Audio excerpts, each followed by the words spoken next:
Esta é a vitória que vence o mundo, a nossa fé.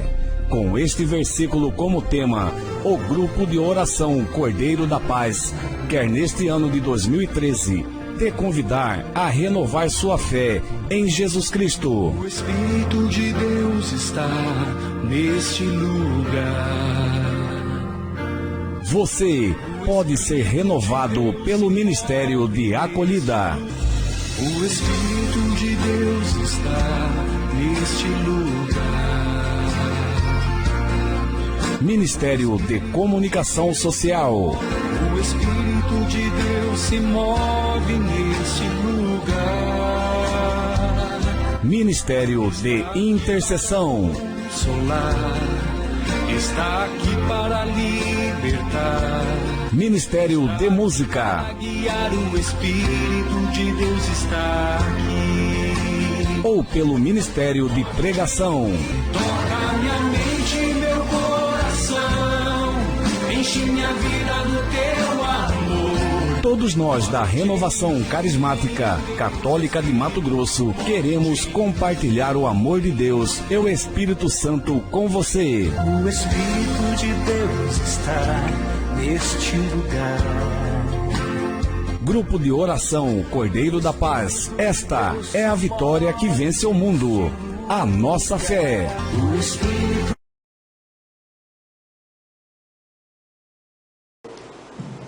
Louvado seja o nosso Senhor Jesus Cristo. Está muito fraco. Louvado seja o nosso Senhor Jesus Cristo. Glória a Deus. E que bom que nós estamos aqui nessa noite. Veio mais gente quando nós estávamos aqui cantando. Glória a Deus, né? Bom, gente, meu nome é Viviane. Poucas pessoas aqui eu acho que me conhecem, né? Eu sou serva do grupo de oração chamado Deus Provê, Deus Proverá, da Universidade Unirondon. Nós temos grupos de oração dentro das universidades, para a glória de Deus. Se você não sabe, né, ficará sabendo nesta noite a missão que nós temos realizado dentro das universidades. O chamado de Deus que tem nos dado para as universidades. Hoje eu estou como coordenadora diocesana deste ministério, que se chama Ministério Universidades Renovadas, que existe aqui no Mato Grosso há 11 anos. E hoje, né, o nosso irmão me chamou a estar aqui com vocês. Eu peço desculpas porque eu não tenho o hábito de pregar em grupo de oração em comunidade, né? O hábito de pregar dentro da universidade, e é diferente, lá a pregação é de 5 minutos. Então, eu quero até perguntar até qual que é o horário, até que horário que é o grupo de oração? Meu Deus! Gente, 30 minutos é o horário do meu grupo de oração inteiro, mais os avisos. Né? Na universidade, o meu grupo de oração é das 8h15 a 8h15, é o horário do intervalo, né? Que é o horário que nós temos para evangelizar dentro das universidades. Tem grupo de oração que é de 15 minutos, né? O meu até o ano passado era de 15 minutos, mas para a glória de Deus ele deu mais uns minutinhos para nós, né? Que agora é 20 minutos, né? De grupo de oração. Nós temos dentro dessas universidades, temos dentro da Universidade Federal do Mato Grosso, estamos dentro da Unify, né? Então, para a glória de Deus, né? Deus está suscitando novos universitários e novos chamados dentro de outras universidades também. Então, se você tem algum conhecido que é universitário e quer conhecer o nosso grupo de oração, depois você pode me procurar, né? Que eu tenho todas as informações sobre este ministério aqui na Arquidiocese de Cuiabá. Primeiro, né, eu quero que você olhe para a pessoa que está do seu lado e diga assim para ela: nesta noite, o Senhor tem uma notícia para te dar. Uma notícia muito, mas muito boa. Você quer saber que notícia é essa? Ele quer saber? Então, essa notícia é o que você descobrirá durante esses minutinhos que nós temos aqui, que é a grande notícia. Você vai dizer agora de novo para ele: esta notícia é que você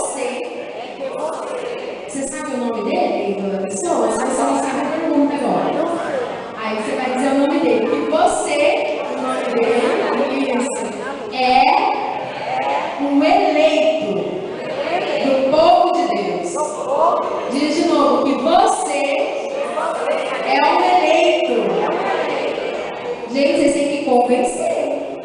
Fala de novo, convencendo o irmão de que ele é uma eleita. Você é uma eleita do Senhor. E o eleito precisa, diz para ele, e o eleito precisa contar os feitos do Senhor.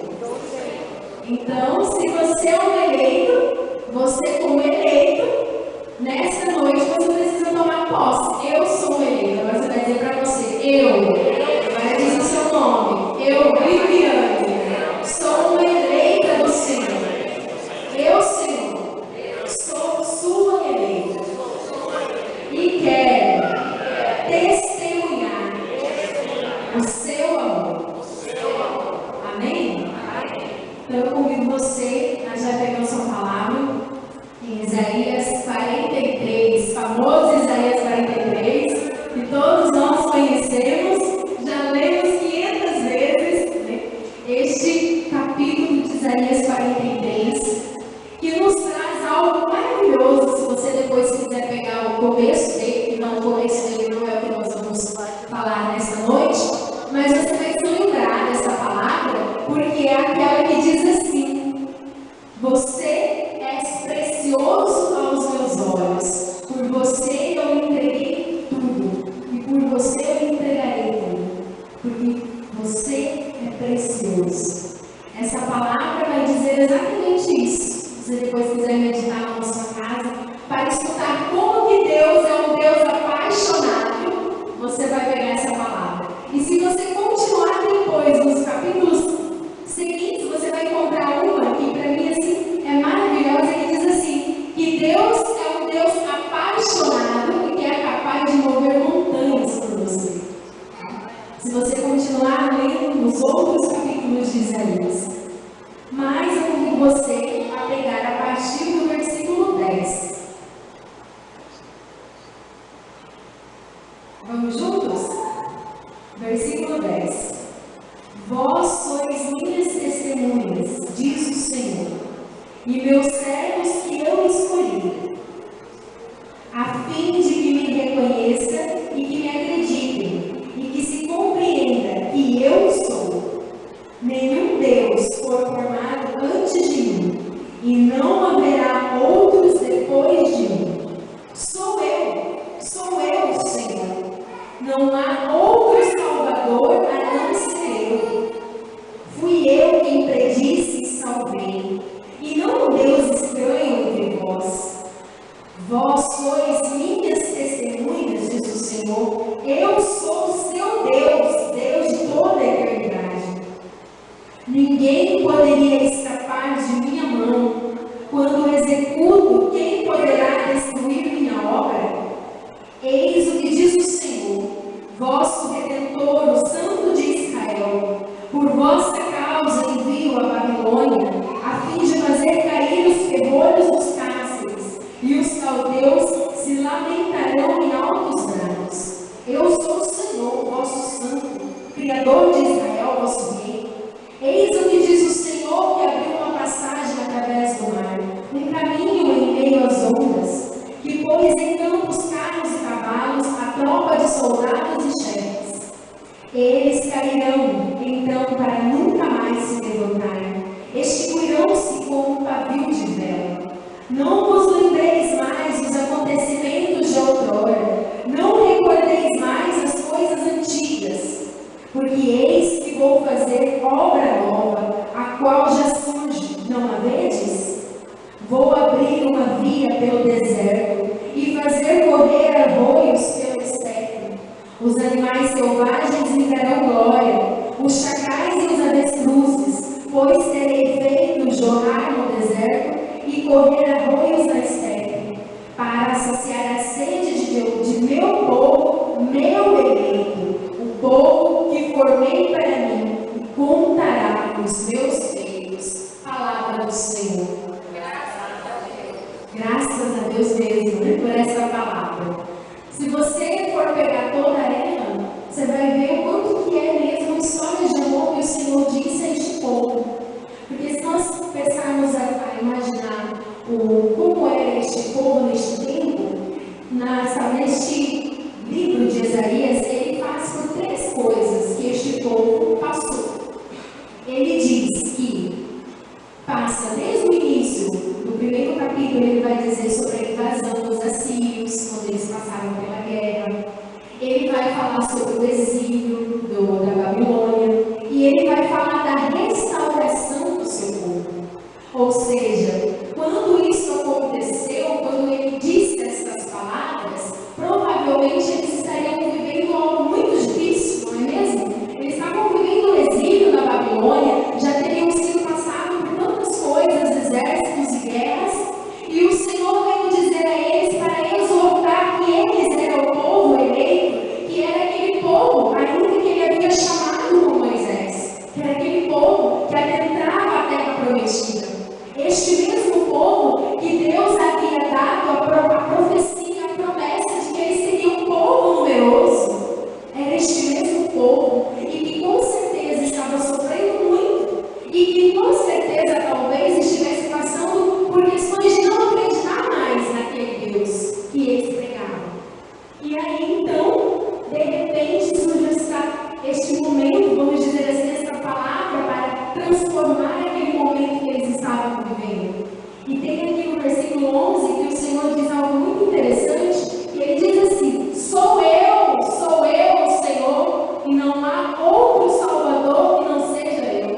Olha só, ele teve que repetir a palavra 2 vezes, não é mesmo?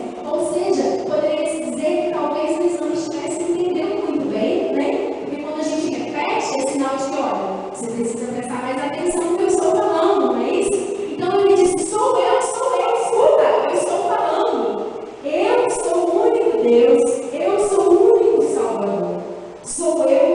Sou eu que te fiz o povo eleito, e você viverá para contar os meus feitos, para contar os feitos de Jesus, os feitos do Salvador, os feitos que ainda poderiam acontecer, que aqui ainda era no Antigo Testamento, os feitos que acontecerão, eles viveriam aquilo para contar, para vivenciar depois a salvação que veio do próprio Cristo.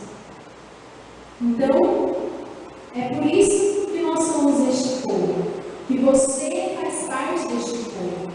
E nós, para que nós possamos viver e ser este povo eleito, este homem, esta mulher eleito, antes de mais nada, eu preciso me reconhecer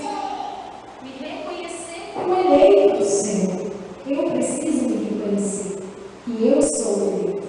Por isso que no início da pregação eu dizia para você repetir: eu sou, para que nós pudéssemos nos lembrar que nós somos, e que não importa tudo que nós estivéssemos vivendo ou estamos vivendo, você é o eleito do Senhor.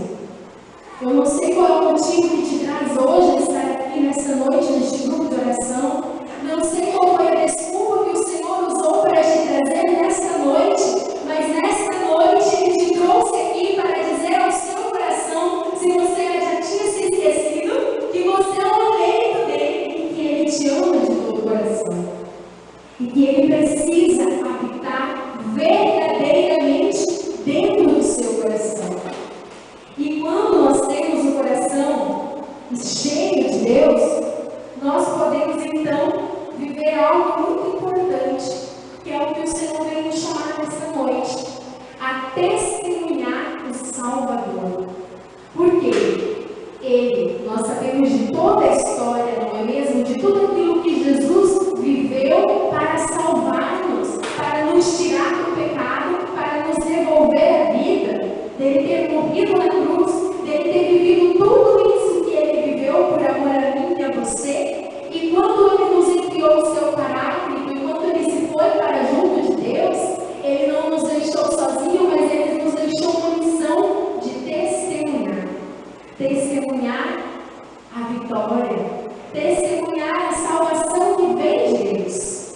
Porque é para isso que nós vivemos, para testemunhar. E o que é testemunhar? É viver no dia a dia, é falar não somente, mas também vivenciar. Para quê? Para que as outras pessoas também possam querer viver isso. Só que para que nós possamos, que os outros vivam também, a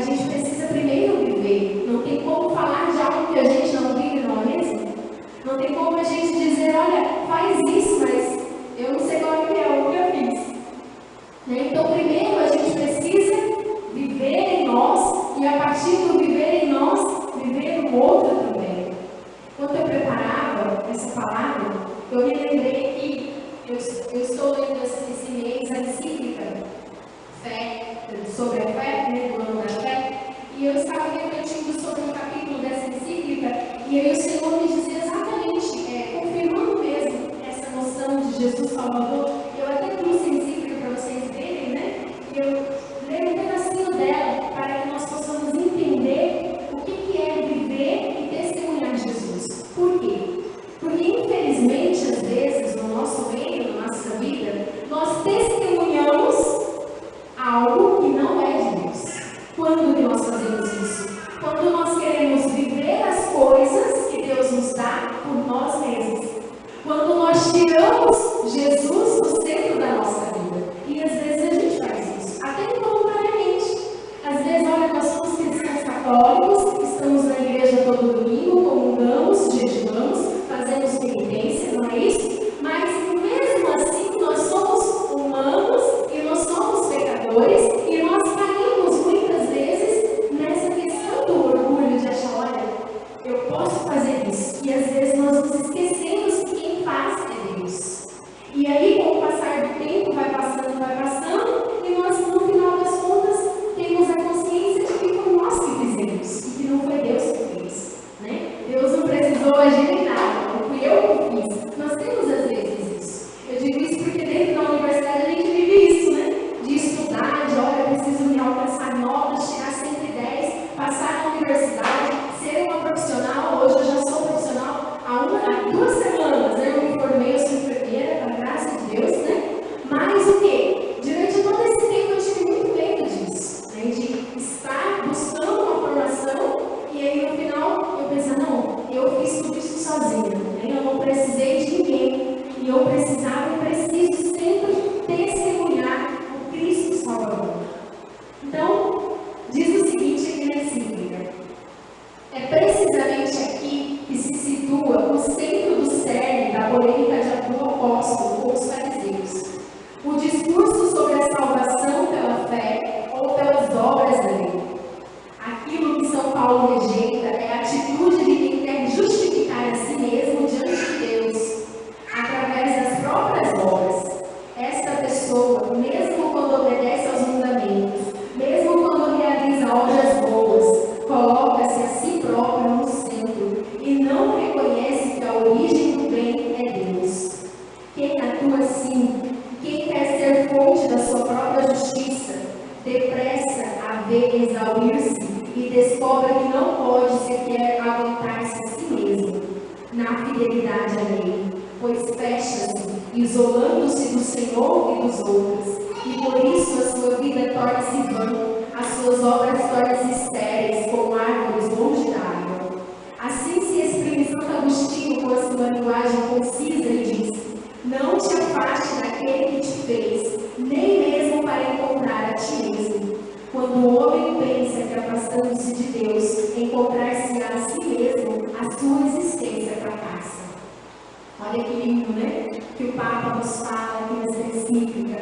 Ou seja, aqui ele falava sobre o debate do fariseu, que vivia os 10 mandamentos, que fazia a vontade do Senhor, que realizava boas obras, que dava esmolas, que vivia a lei, que fazia as coisas que ele acreditava que fossem as coisas certas, não era um homem ruim, né? Fazia as coisas boas.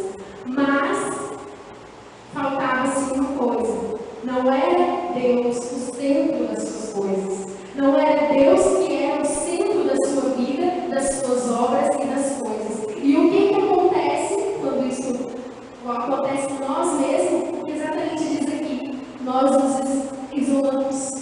Nós nos isolamos em nós mesmos, nos isolamos dos outros, nos afastamos de Deus. E aí nós caímos no pecado. E aí quando nós caímos no pecado, o que acontece? Nós nos afastamos de Deus, não é isso? Por quê? O pecado é o que nos afasta de Deus. Então, quando nós fazemos as coisas, vivemos a nossa vida e deixamos Deus de lado, e mesmo assim nós fazemos e somos felizes, né? O que acontece? Acontece exatamente isso. Nós nos esquecemos e não adianta tentar encontrar a nós mesmos, porque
não podemos viver sem ser eleito. Por quê? Porque quando nós vivemos a eleição que não é de Deus, nós somos corruptos, não é isso? Nós somos corruptos, roubamos, né? Não no sentido prático mesmo da questão de roubar, mas que nós nos roubamos de Deus, nós nos afastamos de Deus. E essa palavra, ela é muito forte e nos chama exatamente a isso, a testemunhar do próprio Cristo. A sua vida precisa ser um testemunho vivo. A minha vida precisa ser um testemunho vivo. E não é fácil, não é mesmo? Não é fácil. Às vezes é muito fácil a gente testemunhar Cristo dentro aqui da igreja, na hora da missa, né? Aqui no grupo de oração. É muito fácil, mas quando nós nos deparamos com a realidade, eu sou pai, né? Não é bem assim, às vezes a gente pensa. Mas nós não podemos nos deixar vencer. Nós não podemos nos esmorecer. Nós não podemos nos deixar fracassar diante disso. Porque nós estamos vivendo um tempo, meus amados, que nós não temos mais tempo para viver as coisas de qualquer jeito. Nós estamos vivendo um tempo onde nós precisamos viver as coisas de Deus concretamente e viver uma vida concreta, porque senão nós não vamos dar conta do que virá. Nós não damos conta. Nós estamos nos deparando com uma cultura de morte em nosso meio, onde os valores que nós acreditávamos que existiam estão deixando de existir. Por quê? Porque um pequeno grupo de pessoas está querendo que isso aconteça e a gente às vezes acaba se deixando levar e a gente se deixa levar. E quando a gente vê, nós estamos lá embaixo, no meio deles, fazendo as mesmas coisas que eles fazem. E nós não podemos ser assim. Deus nos chamou a ser eleito. Nós somos eleitos. E não podemos nos deixar levar pelas coisas que o mundo nos oferece. Não podemos nos deixar levar. A gente fala muito isso dentro da universidade, porque dentro da universidade a gente vê muito droga, prostituição, toda essa questão. Mas isso é algo que a gente vive em qualquer lugar. Os oferecimentos das coisas do mundo é em qualquer lugar. Não é só dentro do âmbito universitário, não é mesmo? Na sua casa, na sua família, no seu trabalho. É em todo lugar. Mas mesmo assim nós precisamos estar fortes. E Deus, quando Ele nos enviou o seu Filho por amor a nós, Ele foi tão generoso, mas tão generoso, que Ele nos ensinou como testemunhar.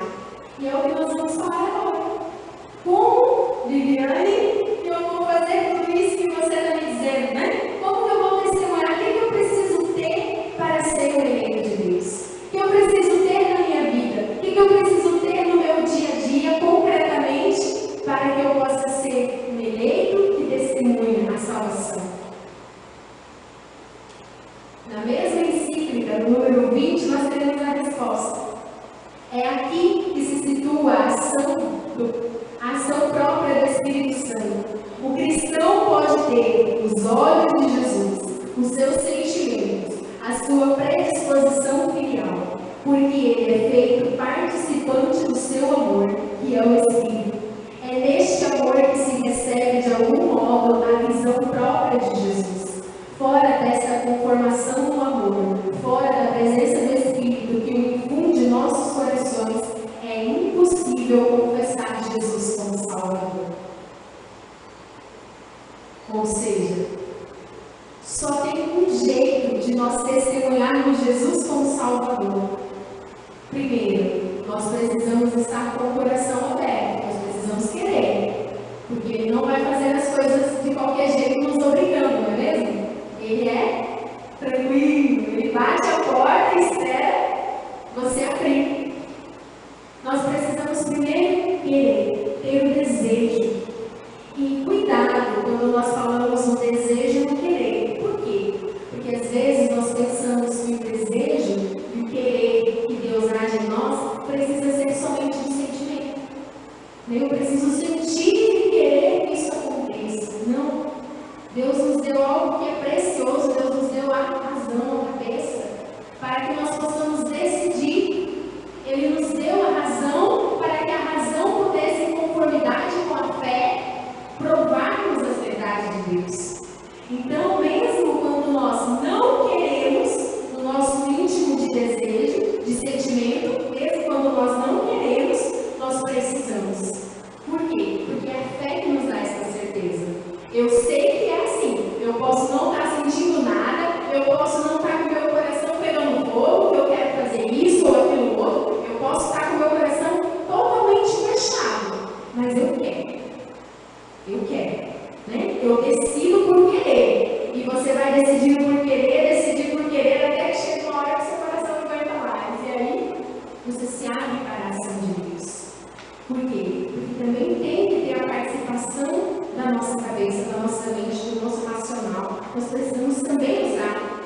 duas armas, né? Como dizia nosso beato João Paulo II, ele costumava dizer: a fé e a razão são duas asas que nos levam para o céu. E nós precisamos estar sempre nos utilizando da fé e da razão que vem de Deus para que nós possamos alcançar o céu, né? Buscar as coisas do céu. Então, como diz aqui, ele falou algo, gente, quando eu li aqui, eu falei: Senhor, eu ainda não tinha, talvez até eu possa ter refletido sobre isso, mas eu refleti de uma forma diferente. Ele dizia assim: o cristão pode ter os olhos de Jesus, o cristão pode ter os seus sentimentos filiais, o cristão pode participar do seu amor. Olha só, fé. Ou seja, nós podemos ter a aparência de Jesus, não é isso que ele quis dizer? Se ele pode ter os seus olhos, não é? Então nós podemos ter a aparência de Jesus. Nós podemos ter os olhos, a gente poderia ter os ouvidos de Jesus. Como seria bom ter os ouvidos de Jesus? Só para ouvir coisas boas, não é isso? Como seria bom nós termos os olhos de Jesus, o coração de Jesus, os cabelos, né? Se é que ele tinha aquele cabelo bonito. Nós temos toda a imagem e semelhança de Jesus. Mas ele diz ainda, mas toda essa semelhança vem do amor que provém do Espírito Santo. Então, para que nós possamos testemunhar Jesus Salvador, nós precisamos estar abertos à ação do Espírito Santo na nossa vida. Nós precisamos estar abertos à conformação do amor, como diz o Papa. Porque sem a presença do Espírito que infunde o meu coração e o seu coração, não tem como, é impossível nós professarmos Jesus como Salvador. E nós precisamos estar sempre cheios do Espírito Santo para professar Jesus como Salvador. Amém? Comigo você nós ficarmos de pé.